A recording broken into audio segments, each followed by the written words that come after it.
Hey, what's up, everybody? Hey. Hey, man, we're excited to come before you again. We hope you guys have been having a good day. So, we wanted to talk about the love work, for you guys to work on over the next week. So, when we come together, we can have a lot of fun next Thursday when we have this discussion. So, we were talking about affairs in our first week. And so, we wanted you guys to understand as you did the love work what you'll be talking about from the different type of affairs we discussed. And when we were discussing affairs, we talked about it all together as it being basically a violation of trust within the marriage, and that there were different types of affairs. And sometimes some people kind of view something one way and don't consider it a affair, and another person views it another way and they definitely consider it a affair. So it was good that we got a chance to come together and talk about the different types of affairs and the effects that they have on the relationship. Yeah, and so the first affair we were talking about was the one everybody knows, the physical affair. There were no questions about Yeah, that. there are no question about what a physical affair is. And so we went through explaining those things to break down what a physical affair was, so you guys would have understanding of that. We also talked about the non-sexual affairs, which is like the romantic affair, and the Well, like- emotional, Yeah, basically, yeah. emotional, non-physical affair. So a lot of times there's some kind of gray area where people feel like if there was no actual physical intercourse, then Yeah. is that actually an affair? But it is an affair because it is a violation of trust. Trust, and that's most time what people lose the other person through the emotional affair. Right. And then that's typically the next step before the The physical physical. affair. We also talked about the one-time sexual encounter affair. As they say, the fling for the night, which is still an affair. And so we actually talked about that type of affair, to be cautious, being in the wrong place, wrong time.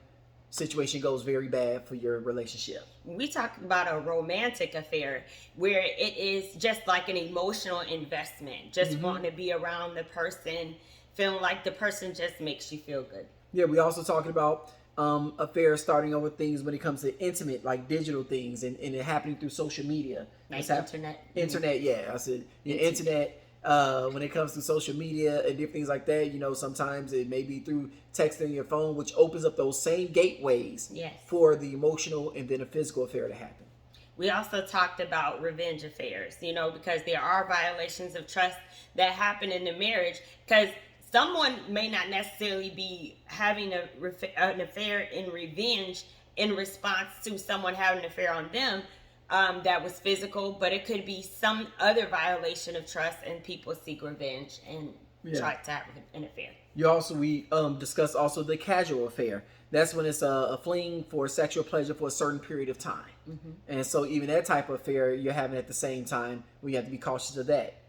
And we also talked about the exit affair. Yes. Where people are just like, I don't want to be in this marriage. I want out. So and I know sabotage. the one thing that would sabotage or push the person away is actually having an affair. And so we talked about all these areas because they are violations of trust. But what we all know is that there are other things that violate our trust with each other as well. There are things like people telling lies tend to be a violation of trust. Yep. People, speaking down to the other person. There are a lot of areas where people can feel like, hey, I feel like I'm fine if I do this, but you feel like you're not fine if I do this. Like we talked about beforehand, where you say, well, I wasn't having an affair, but the person been on pornography. They've been, the Instagram stuff and watching stuff with women or with men. And it's like, well, I feel like there's a violation of my trust because you're looking at other men or other women for arousal. You're looking at that for sexual pleasure. And that's, again, the violation of trust. So these are things that we're going to need to discuss. And so it is hard to develop that intimacy, that closeness, even for communication to be strong, the relationship to have this strong bond when there are violations of trust that are either happening, that have happened in the past or even continuously happening. So as the homework now, get ready. Do this Get love ready. work. Do the work, the love work. You want to ask your partner this question specifically. Is there an area where I have violated, where you feel that I have violated your trust? And don't answer back. You know the area. Yeah. That's easy to answer back. You know why you gotta ask. They may think they know, but it's better for them to ask because you may say something they didn't expect. And they're like, oh, okay. Then a conversation started because then you can say, well, okay, how did I violate your trust there? Yeah. And hear your partner out. Don't automatically, oh, here we go. And you feel like they tripping. No, hear them out. Find out how they did it. Write it down and say, okay. And then you want to ask them next, well, this is the thing, though, even before they ask the next question. See, we said an area, but there might not just be one. There may be a few. This is where this love work can be a little difficult, and we don't want to start any arguments or anything, so make sure you're in a good place. Yeah. You know. And I would still say to attack just 1 to 2 of them. You know, because too many at once can be overwhelming. Yes. Where you're naming 20 things how you violated my trust. Yes. And it's like, okay, and it makes the person feel defeated. We say the same thing when we're working with kids in education. The same thing when we're working in couples and counseling. Okay, let's start for a couple of things right now. Yes. Because if you give all 20 or 30 things you feel like they violate your trust, it's going to feel like it's too hard of a mountain to climb. And it make people want to say, you know what, it's not even worth it. So let's give the top 2 things, maybe even 3 at the most, if y'all can handle it. 3 at the most. Yeah, 3 at the most, max. This time. Yeah, this time. If them feel like they have violated your trust in these areas, and you guys can work from there for the next week on that. And then you move into the next question, because once it gets off the person's chest, they've spoken of the violation. Now the other person wants to ask now again, how can I fix this? Yeah. How can I help increase your trust in me? Because now that it's out there, it's not like, oh, well, it's done. No, there may be some steps. There may be some things that your spouse really needs to see from you to help them heal in that area. Yeah. And so you want to ask, and you want to be able to have an answer for them. Of when they ask, well, how can I help increase your trust? No, I don't know. That's not going to help them. So you wanted to sit back and think and say, well, this will help at the same time. So the next question is, what are your expectations for me emotionally? How do I emotionally support you? What you're looking for out of me to be there for you, to make you feel safe and secure. Yes. And so sometimes we think we know. Yeah. Like, oh, well, okay, they said they need me to do this and everything. Okay, great. So now I know what I should do. Not always. Yeah. It's always good to ask, because you might be dead on, but just get the confirmation by asking the question. It can be simply like, sometimes, you know, you got to think. Somebody can say, well, I feel like, you know, emotionally that you're always like talking down to me. You belittle me, or you really don't, you know, kind of push me up. It's always something negative you got to say about me. So it's things like that where it's like, oh, okay, well, I thought I was provoking you to the right thing, but I didn't know I was provoking you to anger. So, and we're focusing on violations of trust. Yeah. So like, try to stay in this arena. So when the person asks, like if I ask him, you know, how do you feel like I have, or in what ways do you feel like I have violated your trust? Well, girl, you done this. We're doing one thing. Okay, so say he said, I told you something about myself and you told your friend. And I felt like that violated my trust. Yeah, you told me. And then I say, well, okay, how can I repair this damage that I've done? And then he tells me what he thinks that I just want you in the future to not tell people when I tell you things, but it is going to take some time because I'm still worried about that. And so then we're following up. So when I'm following up, so what are your expectations for me emotionally?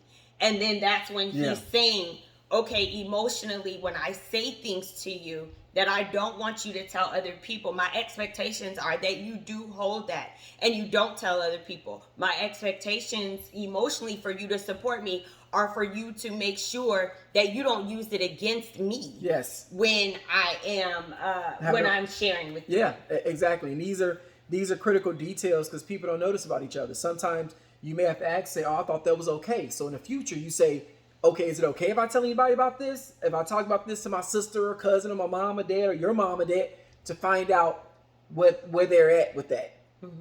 The final question was, when it comes in, what are your expectations for me physically? You know? And that question is huge because, like we said, it's typically the physical part that isn't there, the reason why some of these other affairs occur, Yeah. and typically lead up to the physical affairs. So whether it is a one night stand that people are considering or have done, Yeah. or a cyber affair that Yep. people are considering or have done, it is typically at the foundation is It's a typically breakdown. a lack Yep. of physical intimacy, Yeah. or emotional intimacy within the marriage that kind of Yep. starts getting people to wander. And so you'll find the breakdown somewhere in there. That's why when it says part, what are your expectations for me physically? We have to understand, like we talked about a couple of months ago, we got married. And one of the things we have in marriage that is something that's only privy to marriage, that's a special relationship you don't have with your mama, you don't have with your children, you don't have with your cousins, you don't have with your friends, is the sexual part of it that God set in place for you guys to grow and be one. So the expectation part about the physical part is huge, and it can't be something overlooked.